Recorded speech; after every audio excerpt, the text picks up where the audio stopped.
everyone, and welcome. We are going to give it just a couple of minutes as people are joining and logging on. We're so glad to see all of you today. My name is Kristen Hassan. I am the Director of American Pets Alive, overseeing the Human Animal Support Services Project and AMPA's other life-saving initiatives. We're so glad to see everybody tonight, and we have a really exciting webcast for you with some of the true heroes of our field who are going to talk about some of the harder problems that we're trying to solve. So we're going to give everybody just a couple of minutes to get on, and we'll start in about a minute. So welcome. We'll go ahead and get started. Welcome to our panelists. And before we hear from you, I want to introduce the leader of our organization, Dr. Jefferson. Hi.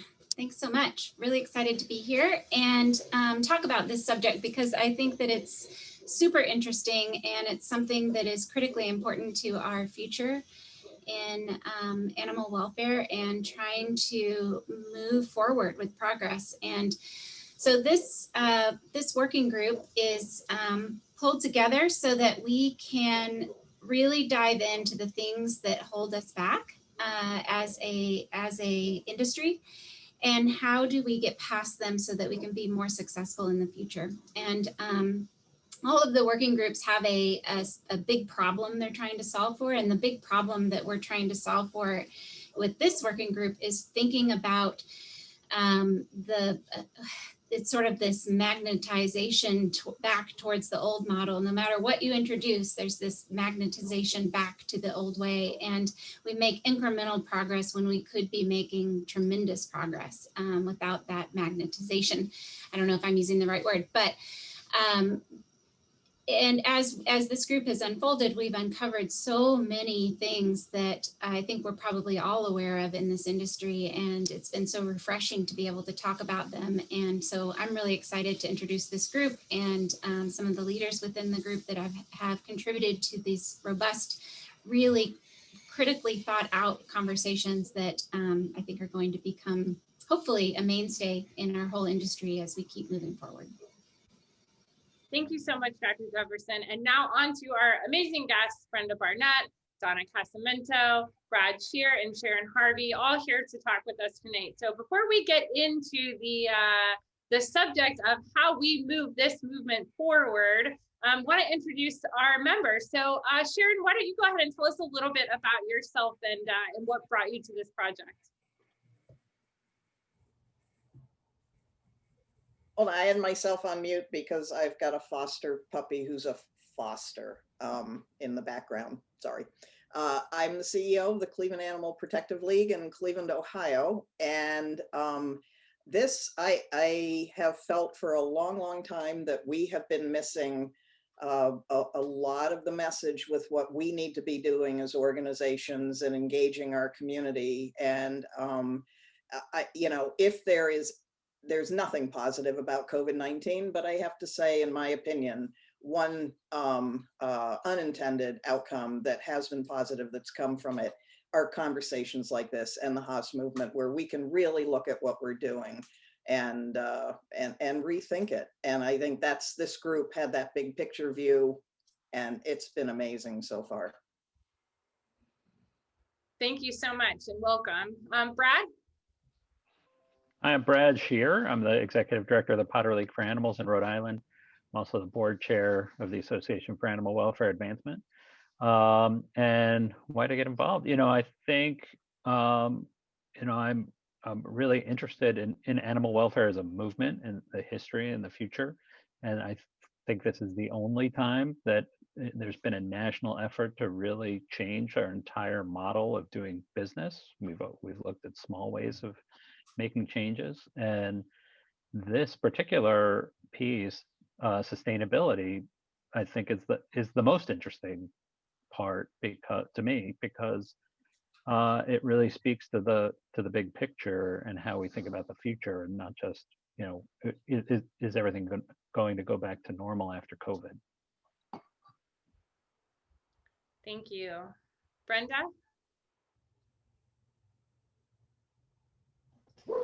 Just as my dog started to bark. I'm Brenda Barnett. I'm the general manager for Los Angeles City Animal Services. I've been here about 10 years. When I think you emailed me, Kristen, I'm not sure who did, about Haas and about, American Pets Alive. And it was the most exciting thing that I have seen in many, many years. I've been in animal welfare probably over 30 years now. And having a group that from all over the country, we have some things we agree on, some things we don't, but we're very respectful. We talk to each other. We clear up misconceptions. And I think that's the path forward. If we can talk to each other and be respectful, we can make the change that's going to be necessary to sustain us through the pandemic and through the economic challenges that we're going to be facing for the next few years. Thanks, Brenda. And Donna. Thank you. I am Donna Casamento. I'm the executive director at Palm Valley Animal Society. And I joined Palm Valley April 1st this year, right at the beginning of the pandemic. And for those of you who aren't familiar with Palm Valley Animal Society, we are in the southern tip of Texas, in probably the most underfunded shelter in the country based on our level of intake and what we have to do. And one of the reasons, my biggest charge, is to how do we make this organization sustainable? We were very fortunate to have some support from some national organizations to come in and get us off the ground. But now it's time for us to stand on our own 2 feet. So we're trying to develop programs and reach out to organizations all over the country to get guidance and support on how we can go about doing those things and ensure that our organization is going to be able to continue the positive work that we've done in the last few years as we've reached no-kill status, but working with other organizations and trying to learn things every day. And I was so excited to join this particular panel or in this particular work group to hear from all of these people from different organizations around the country and see how they're doing things and how they're struggling with things in their own ways, in their own communities, and how, even though in South Texas, we have our own unique set of problems, but they're universal to all of us here in animal welfare. So how can we work together to come up with some great solutions and continuing to use each other's as resources to sustain our organizations? Thank you so much. So this is sort of a question for anyone who wants to answer. I'm hoping you can lay the groundwork a little bit for how we got here. Pre-COVID, it felt like we kind of all knew inherently that we were stuck as a movement and kind of doing things the same way. But when we first came together during COVID, were you, and especially in this sustainability group, was there any anxiety about what it would mean to all have to talk through? Sustainability is one of the hardest things you can talk about in the movement, especially because it brings up all the ways in which we disagree. Did you think we would get anywhere, or were you skeptical that we could sort of dig in and make some change with at least how we talked about this stuff? I'll go. I mean, I think early on in the sustainability group, we didn't even know what that meant, right? Nobody had ever defined or talked about how you take this sort of transformational change to a national movement and sustain it. So, I mean, we really had to start with, thinking about why things had stayed the way they were for so long.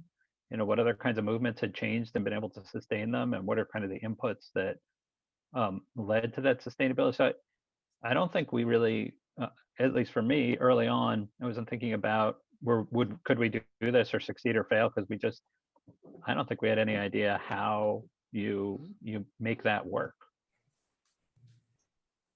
If others jump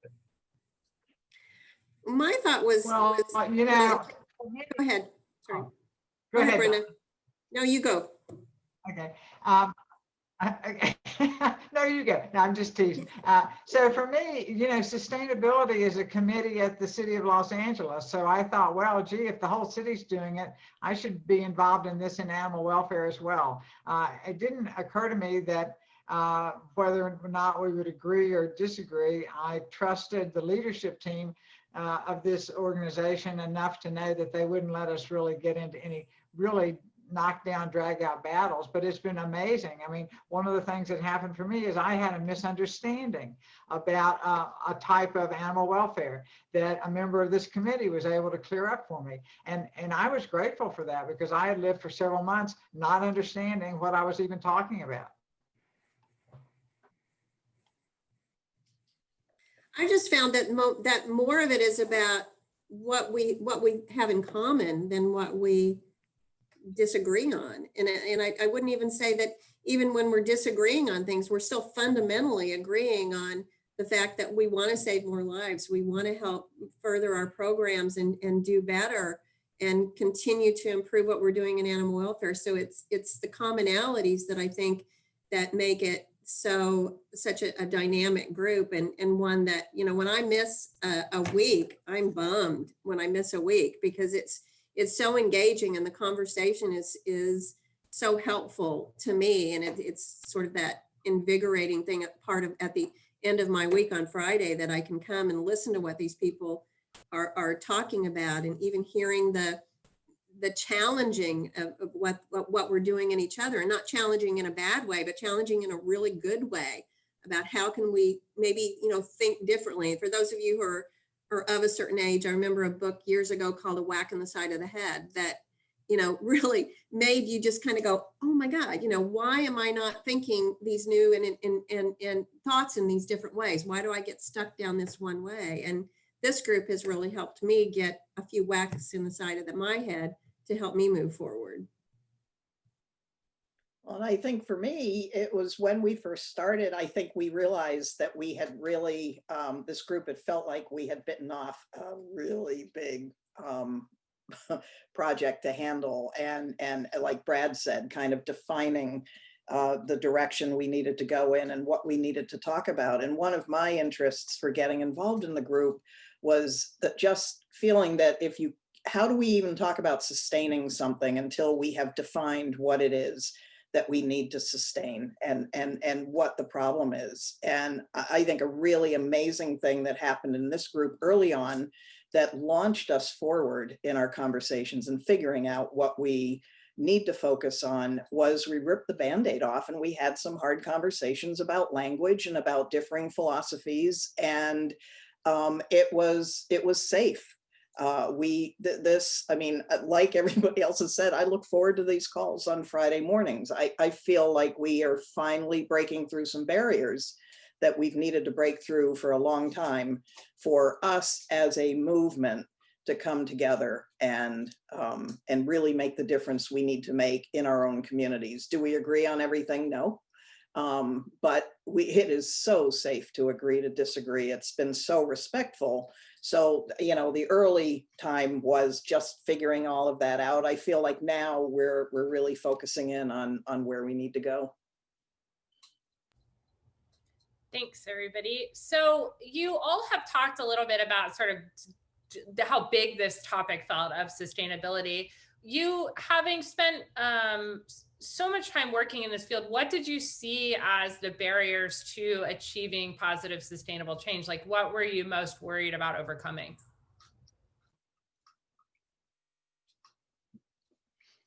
I'll jump in and just say my mantra during all of this has been the need to have some kind of unified message.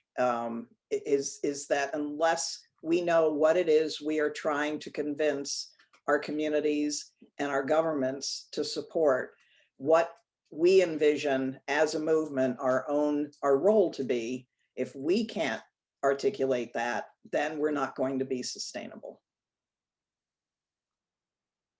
I agree, and what Sharon said, I think is a great starting point for us. And we talked a bit about funding, right? Where does the money come from? And the people who make decisions about where money's going to come from, how do they measure our success? So if you're a municipal agency and you have a finance person with your city who comes to you and says, well, we're giving you this much money and you took in this many dogs 5 years ago, and now 5 years later you're taking in fewer, so we should be able to give you less money, without looking at all these other programs and talking to them about new ways of doing things that actually prevent those intakes from happening, that you face this risk of, whether it's municipal agencies or donors or however you get your funding, of people thinking that you don't need it anymore because you've had some sort of success, which you have, but you're just spending it in different ways. So I think that the funding question is an issue, and how to reach those people in the right way and who those people are. And we talked a bit about how we all learned what we know, and that there isn't really a clear path to doing our jobs, to how we got here.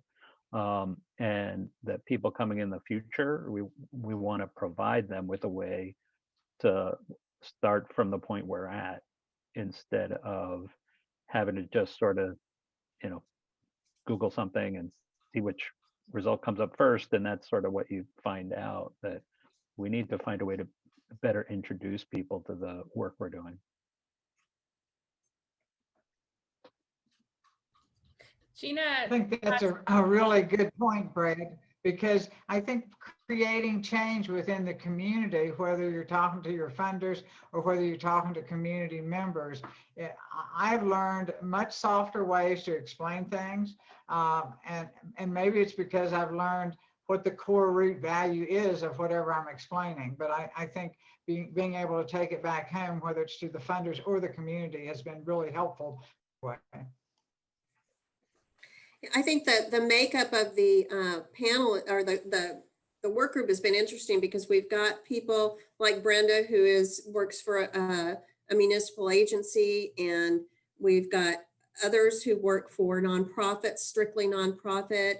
I'm on one a nonprofit agency that has contracts with municipal agencies. So we're looking at people from all different perspectives, and funding is different for each one of us, but each one of us can learn something from the other, and kind of what insight that they have to dealing with their various agency. Me, it's perfect, because I'm getting the benefit of learning from both worlds here to help me bridge this sort of, in between world that my organization is.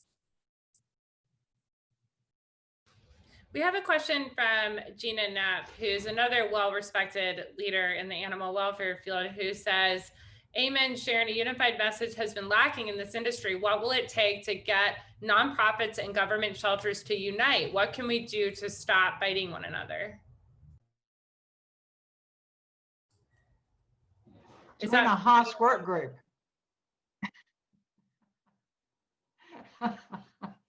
We do have fun on our Friday calls. Have you delved into that? I mean, have you talked in sustainability about the importance of being able to actually bridge some of these old divides? And do you see what would be a change that would help move that forward that you've identified?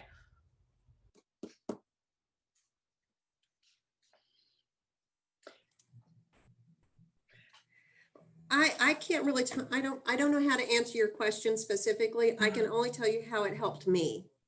I'm in contract negotiations with one of our agencies right now. And instead of walking in and saying, okay, we're going to help this many animals at this price, I'm setting the stage for more deeper discussions, and finding out that, you know what, they're really interested in what we have to say. And I'm bringing all the Haas-isms into the discussion, and it's been extremely helpful.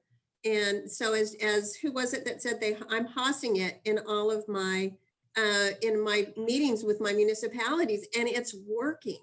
And it may not work for this budget cycle, but it's going to work for next budget cycle. I can guarantee it, because they're starting to understand what I'm talking about, because they're having the same sort of problems that they're dealing with because of COVID in all of their programs across the board. So they're looking at things differently as well. Haas has become a verb.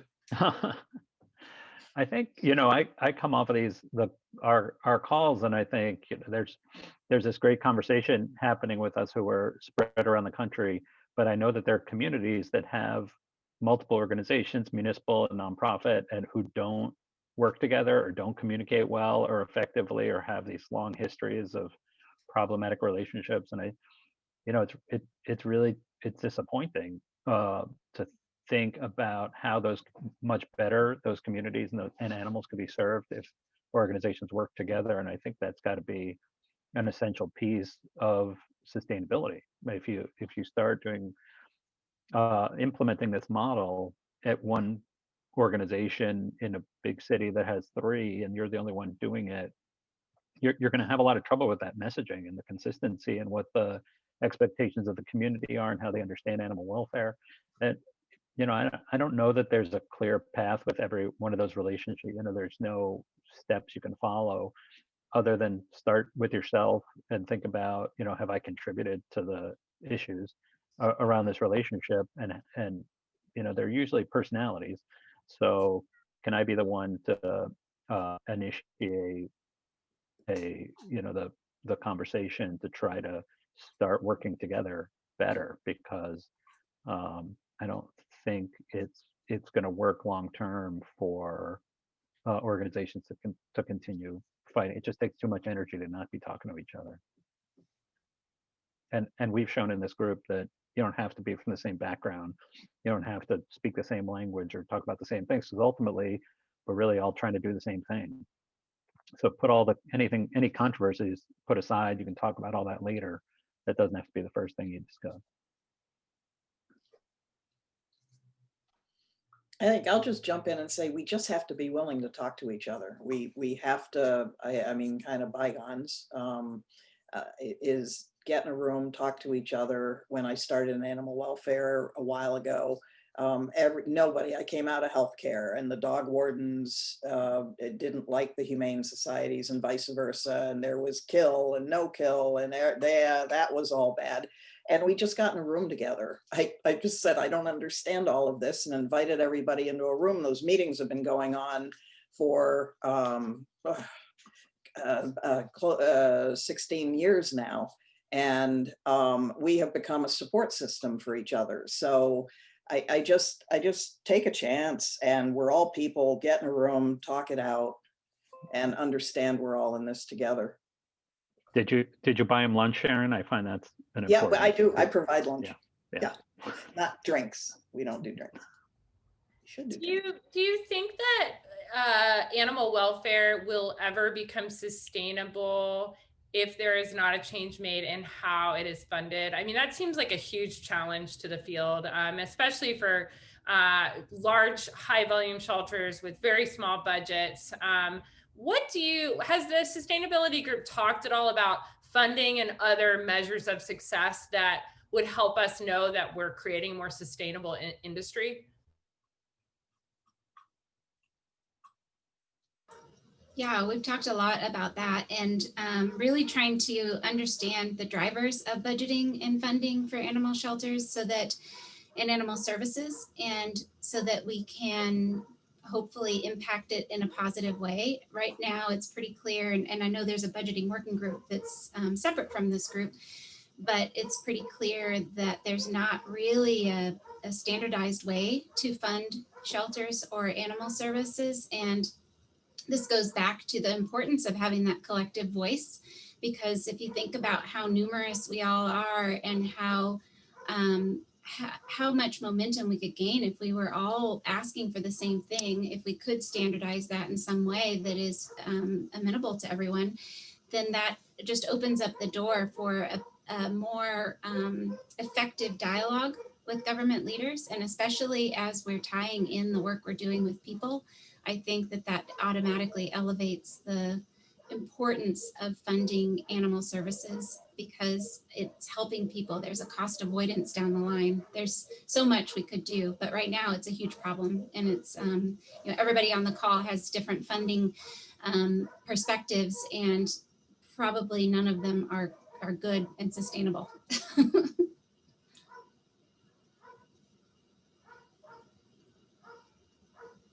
Yeah, I think it's going to be important to see. So I think is it the data committee for Haas? I think it's going to be really important to see what comes out of that committee, so that we can say to municipal leaders, here's a better measure for how your shelter is doing, and here's what these things cost. and I think we're going to find that the model is less expensive, but I wouldn't guarantee that to them because they'll be coming to you for budget cuts. But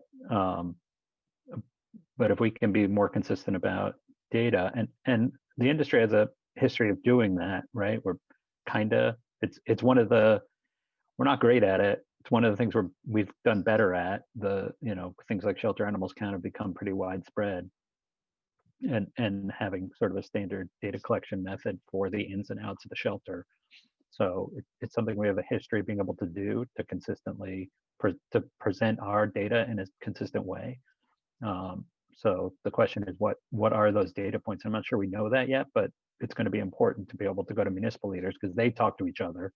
Ours always want to know what the next town over is doing and how much we're charging them because we charge 3 different towns. And if we can be consistent about that and they understand, it's going to go a long way to solve that funding problem.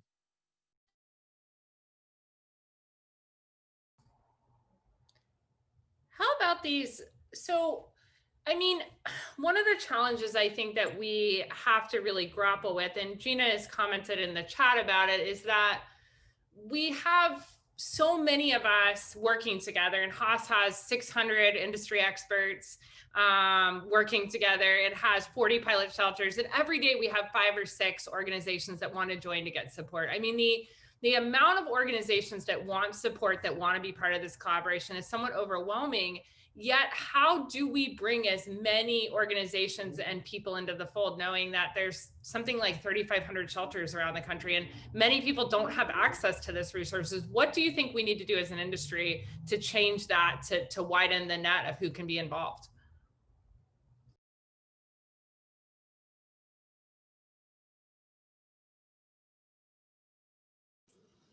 Well, one way we're looking at that is through regional support.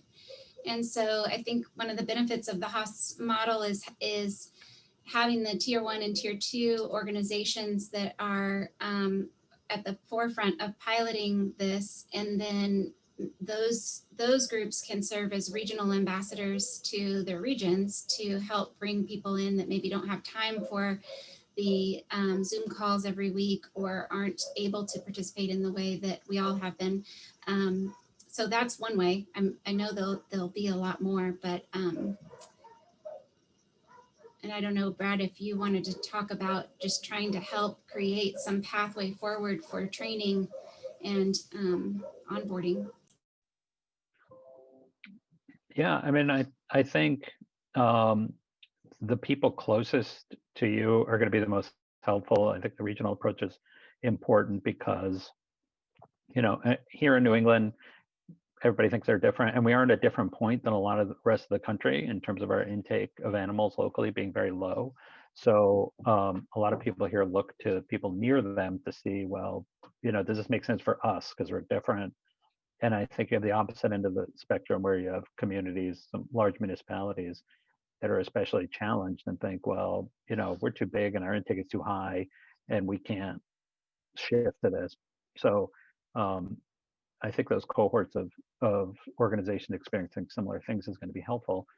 And then, yeah, I think we need to start teaching people how to do this work. I think there's a good model developing in California of this emerging leaders group that Bobby Mann is working on, and certainly the association is focusing on this in the Learning Center, but I think we're seeing new educational opportunities for people that hopefully will teach this way of doing business and not doing the traditional way of sheltering, which is sitting at the front counter and waiting for somebody to walk in, because I think we've proven that's not optimal.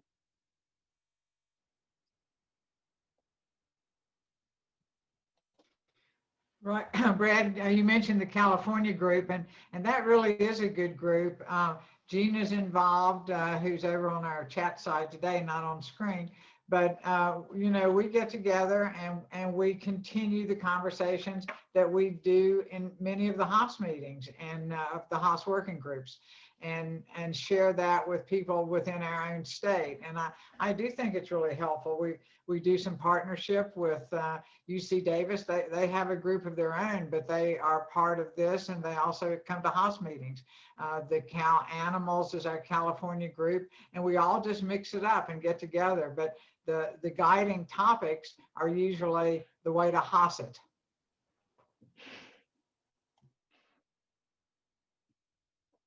We have a question from someone who's watching the webinar who says, this comes from Christy Metropol.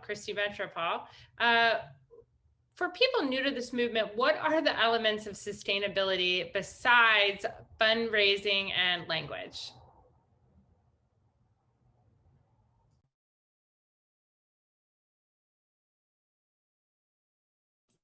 We have a ton that we've worked on. I don't know if I'd call them elements, but it's a very long list of things that are standing in the way of sustainability.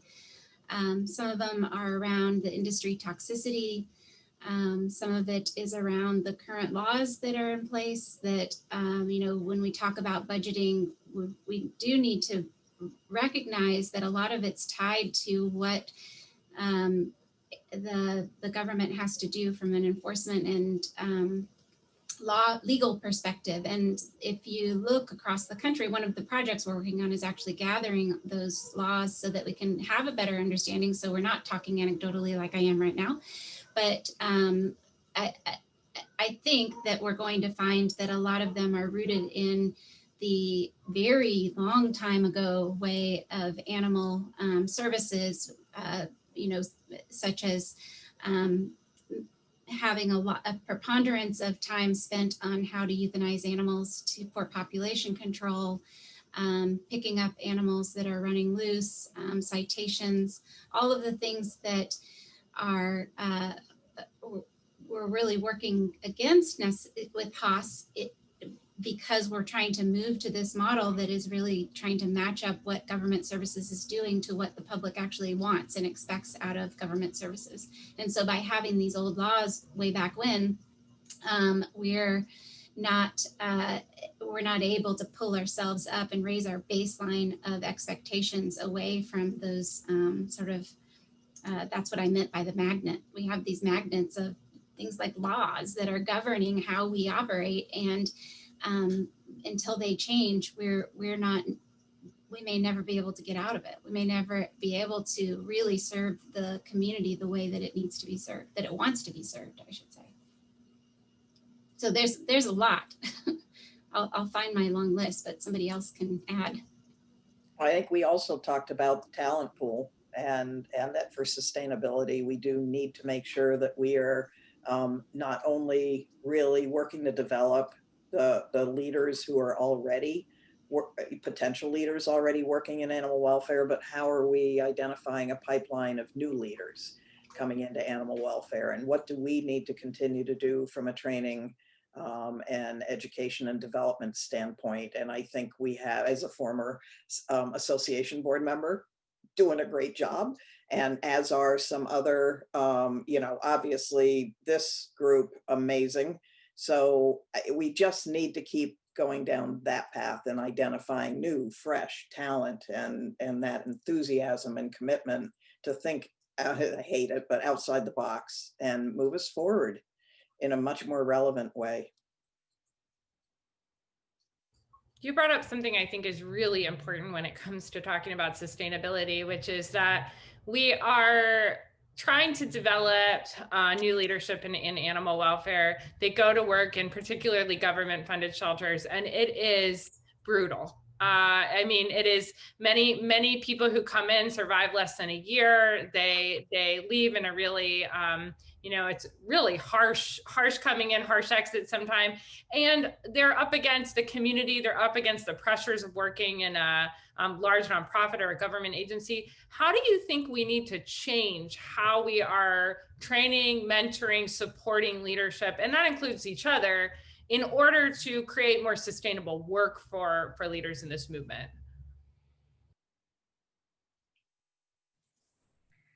As an agency that has contracts, we don't actually do animal control. we're reaching out to our local animal control contract agencies and trying to offer them opportunities. We're lucky enough to have attracted Adam Rickey to our organization, and he's doing a great job and doing ride-alongs with them and trying to communicate. But I was explaining to someone the other day about what the challenges we're facing in this particular community here. And somebody says, it sounds more like you're back in the 90s. And I'm thinking, it kind of sounds like we're back in the 70s, maybe early 80s. In where we are. So you have to look and understand that we're all at different points along the spectrum of where your community is. And we're struggling with animal control officers that, it's the bottom of the barrel of the police department. That's entry level with the police department. And their goal is to get out of there and get it to be police officers and not be able to work. So how do we attract animal control officers that are going out there and being humane in the communities and not just, stuffing a bunch of animals in a case and taping it up in our heat and bringing it to us. We're looking to try to say, how can we partner with you? How can we help you without being, like we want to lord it over you, but we just want to be there to help the animals, and we want to be there to maybe make your jobs more enjoyable, because wouldn't it be better for you if you were going out not being afraid of getting bit or not being afraid of having a negative altercation in the community, but we were having more positive interactions in the community? So that's the line that we're trying to take as we're moving the expectations sort of up in the community, or working to move the expectations up in the community from the agencies that we contract with, because we don't have control over. We can't say, we're going to let you go work, invite you to go work someplace else because we don't like what you're doing. Instead, we have to find a way to win them to our side and help get opportunities to help them improve and want to do it, want to get better, want to be more humane and offer these kind of programs. But we're working with our leadership on those levels within those organizations to try to make it a value proposition for them, because as we're getting their constituents to be concerned about the treatment of animals, it's going to hopefully help us provide better treatments going forward. I think one of the things that we're doing with our own staff is just encouraging them, if there's a work group that they're interested in, join it. We'll support you joining it. And that way they get to be part of the solution. I mean, I can preach to them as much as I want and they won't hear a thing. Same with the community. We're inviting community members to join these work groups and be part of it. And not everybody, Christy had a great question a few minutes ago that Ellen answered, but she is a natural. She, when she sees the city having trouble because we're getting tens of thousands of kittens in because it's kitten season, Christy steps up and takes part of the load. And that's the way we work together. And, so we're just trying to encourage community members, staff members, anyone on our team to be part of it and to come, and then they can teach us. They might be in a different group than what I'm in. So I might be learning from them and they might also be learning from me. So I think that is a helpful thing that we can do with teams. So we, a few things about this, and on the animal, we're in a similar situation with Donna on the animal control side. A few years ago, we got a grant to actually pay for training for animal control officers throughout the state because they had never received that. And then 2 years ago, we actually passed the state law to mandate training for them. And the training is approved by our state SPCA, which has law enforcement authority. So we know, that they're getting the type of training we want. So there's some education happening for those officers. We're still in a similar situation where we have to convince them to take what we're giving, and we try to make it really easy for them. But, I think professional development is really important for every level of staff, but it's up to us to make sure that they're getting it. Twice a month, we open an hour late and ask volunteers to come in to do most of the cleaning and feeding of the animals in the morning and carve out that time for the staff, sometimes as a group in a meeting, and sometimes in smaller groups, to either do a training that's done by the leadership staff, or they'll just sit and watch a webinar. But we need to carve out time and give it to them to improve themselves. And some of our younger staff have, they don't, I don't know if they're going to go home and read books about animal welfare or watch a webinar on their own time. And I think it's really important to provide that as part of their work day, and maybe not all the time, but some of the time, and help them to understand what's happening in the world of animal welfare, that they're actually part of something larger.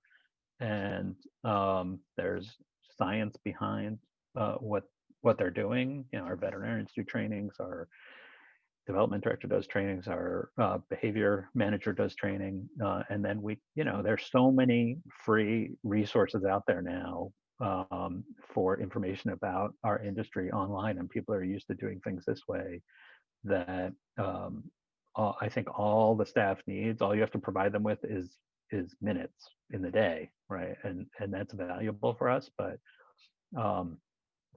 I think there's more value in actually giving them that time to sit down and learn something than to keep having turnover because people don't really understand their jobs. Yeah, and I'd add on to that's one of the pieces of sustainability that we've definitely identified. And there's a working group with organizational development that is really trying to help understand the kind of standardize that, because, as Brad talked about, we all learned how to be leaders sort of in different ways, and not necessarily by any kind of playbook. And so we have an opportunity to try to help leadership understand what they need for, including myself. I'm including myself in that, understanding what we need, because if we can identify how much support our staff needs to really grow and to have the continuing education opportunities and to excel in their jobs and go through that pipeline of roles and upward momentum, then we can start building that as part of our all of our organizations. But right now we're all just winging it and doing it in different ways, and there's no place to point to and say this is what we should be doing when you're talking to your government about your budget, or you're talking to your board about your fundraising. And I think we all desperately need that sort of North Star of how to be an organization that can be humane to animals and to people.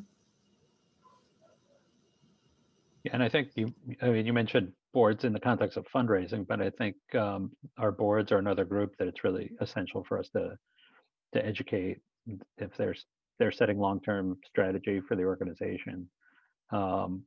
Sometimes I feel like they're a group that we can easily forget about, but again, all our board meetings have an education component. We start with something going on in the animal welfare industry so that they really understand, again, what's happening nationally and how we fit into that, into sort of that national movement.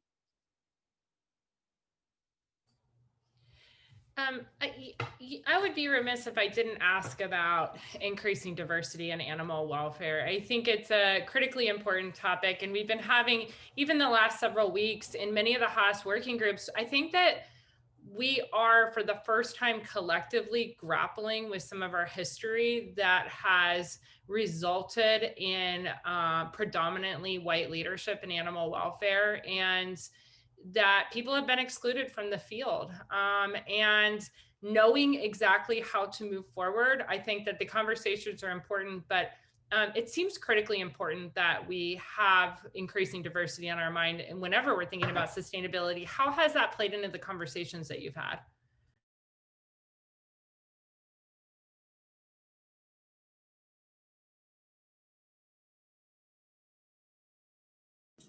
Only a little. I think that it is part of the larger discussion around leadership at all.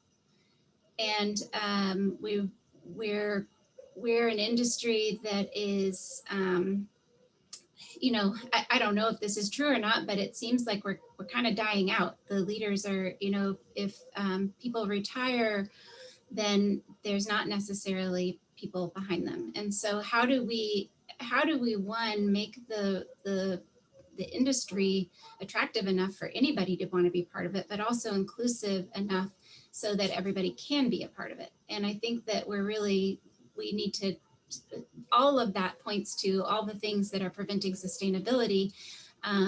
If we don't have the mechanisms for people to learn about the field, to have the space to learn about the field, to make enough money coming into the field that they can stay and have that upward mobility, all of those things prevent diversity. And then, I think it's coming to a head where people just don't want to do it anymore. And so I think that we've been skating by maybe for a long time. And now we're starting to see, outside of COVID and everything else with Haas, I think that across the country, we're seeing that we have a problem, and we really need to address it all the way around. And we don't have all the answers for that. We're just digging into this, but we welcome thoughts on how to increase diversity and help create that plan that can be standardized. One of the things, living in Los Angeles, I'm very grateful that I have a very diverse community to live in. And as a result, the people that I get to, the local people who apply for jobs, we have a diverse group of coworkers. Even the leadership team is very diverse. But so maybe I don't have some of the same challenges, but there was a speaker not too long ago on one of our meetings who just nailed it as far as I was concerned. He said, do you realize that you're losing 2 or 3 million good pet homes if you let your judgments get in your way of who can adopt and who should be adopting? And to me, that was one of those aha moments. I didn't have to think about it in Los Angeles, but I thought, oh my gosh, everyone needs to hear that. And I thought it was pretty amazing.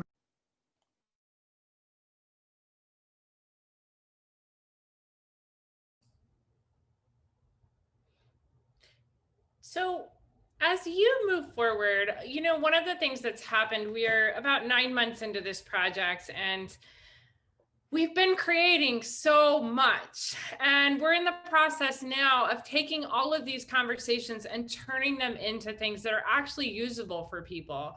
How, as you move forward as a working group, talking about sustainability, these big conversations, how will you measure that success, communicate it? What do you envision the product of all of these conversations actually being?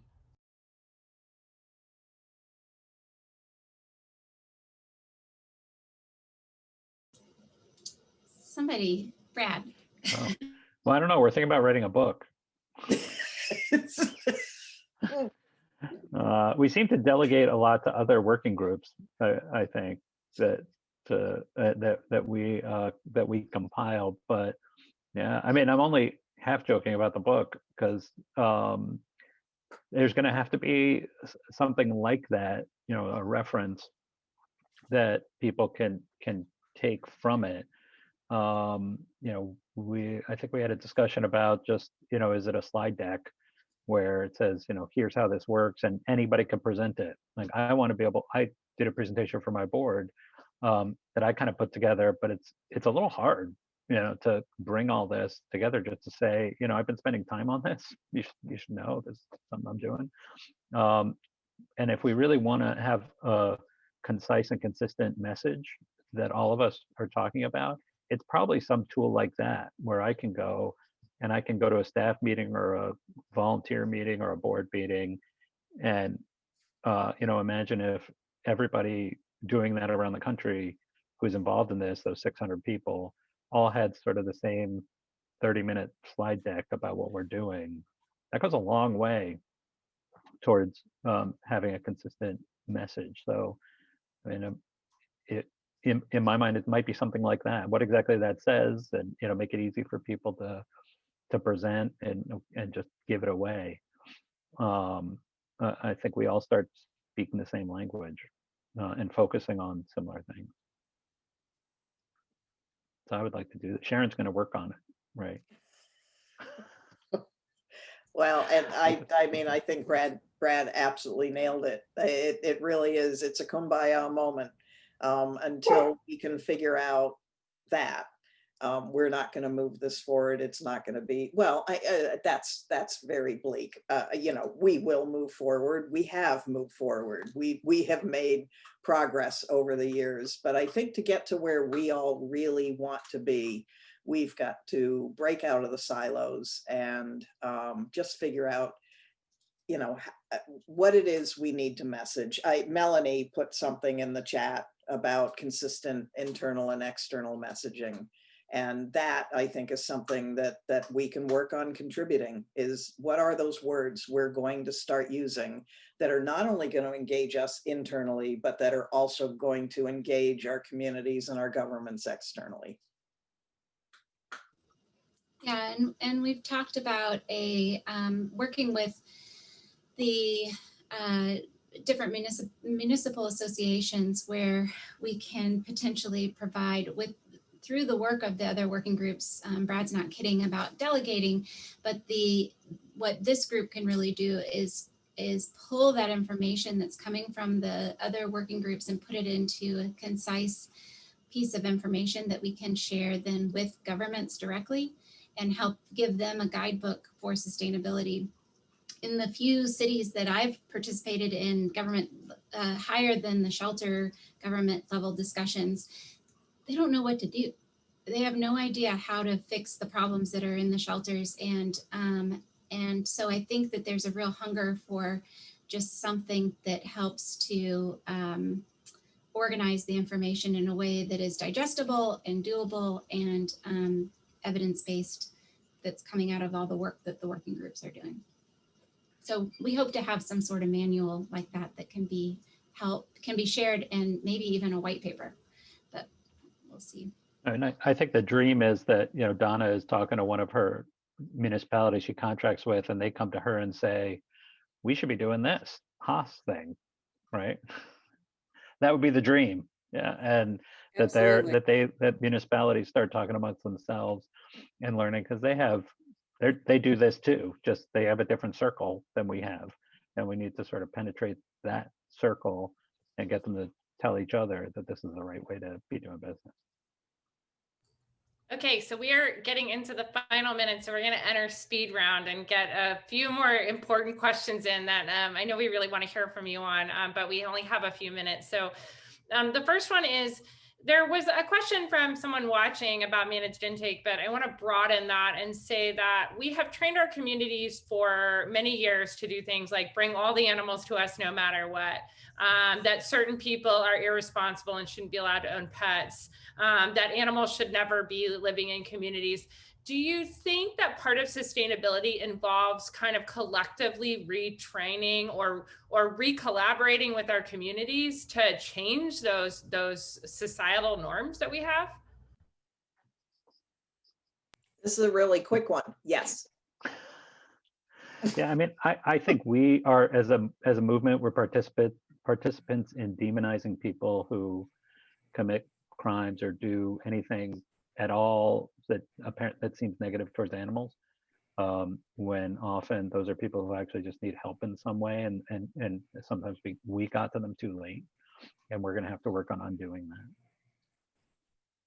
that. I think the harder thing we have to overcome is we have trained our communities to view us in a certain way. We have trained our communities that you should bring your animals to the shelter if you can't keep them anymore.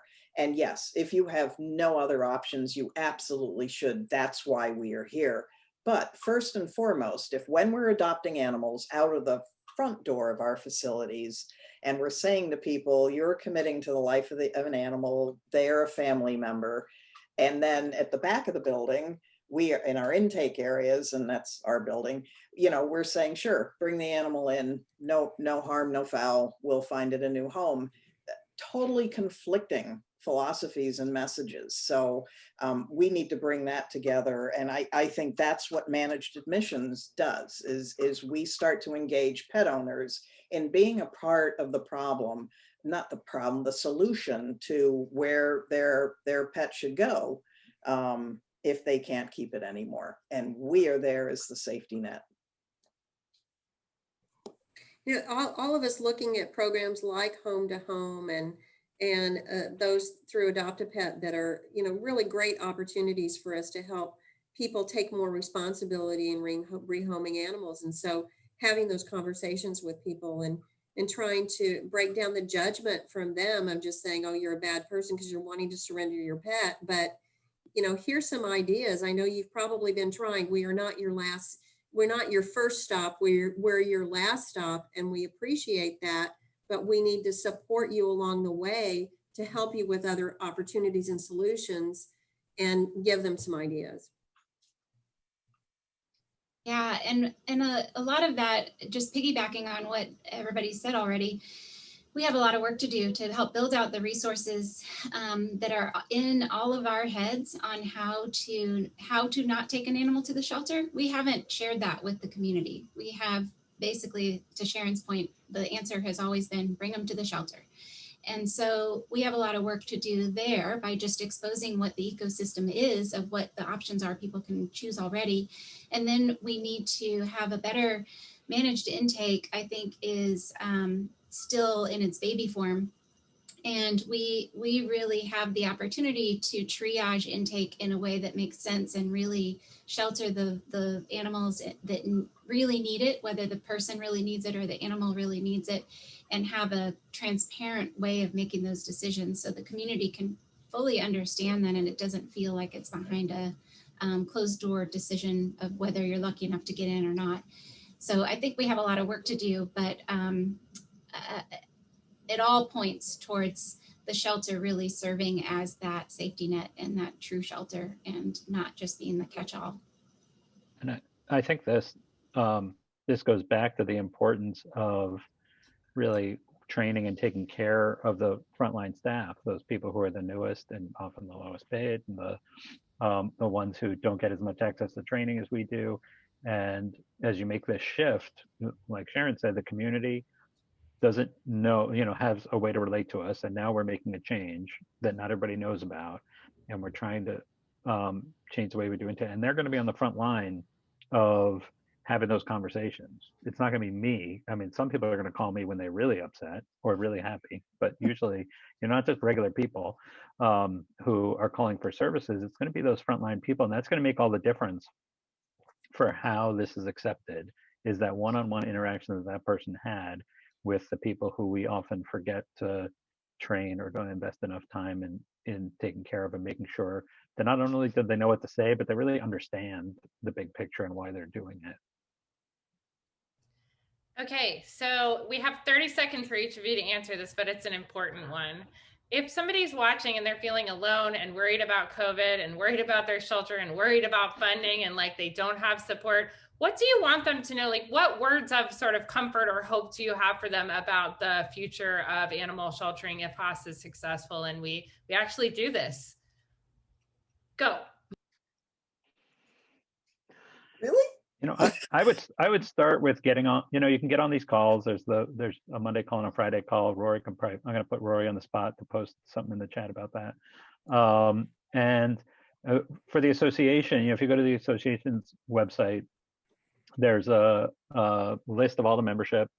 I have called or emailed people who I don't know at all. You could start with somebody who's geographically close to you, and just reach out to people.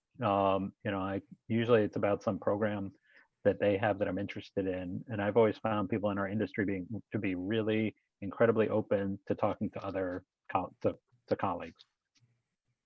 And what do you mean, Kristen, if Haas is going to be successful? It is successful.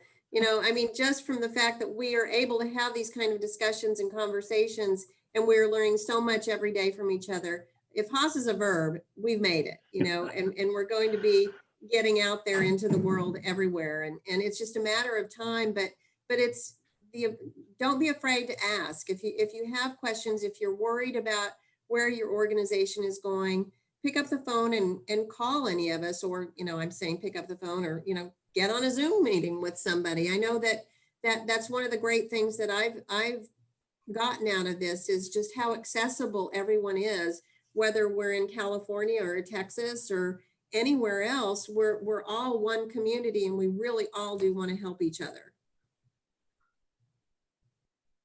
And I would say this is not an exclusive club. You too can Haas it. All you have to do is jump on the Zoom calls.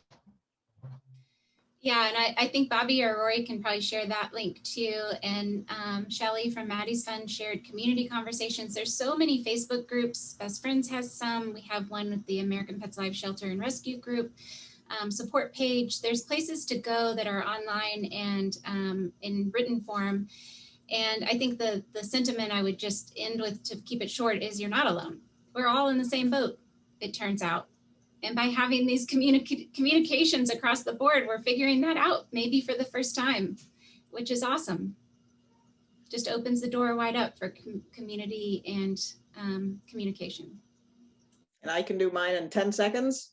As a major ABBA fan, take a chance on Haas. We're here. You are all amazing. So inspiring hearing you speak. Thank you so much for your time and dedication to all the folks out there just trying to help more animals and the people who love them. We appreciate you, and we appreciate everyone for attending tonight. This recording will be available and we will share it widely. Thanks again, and have a great night, everybody.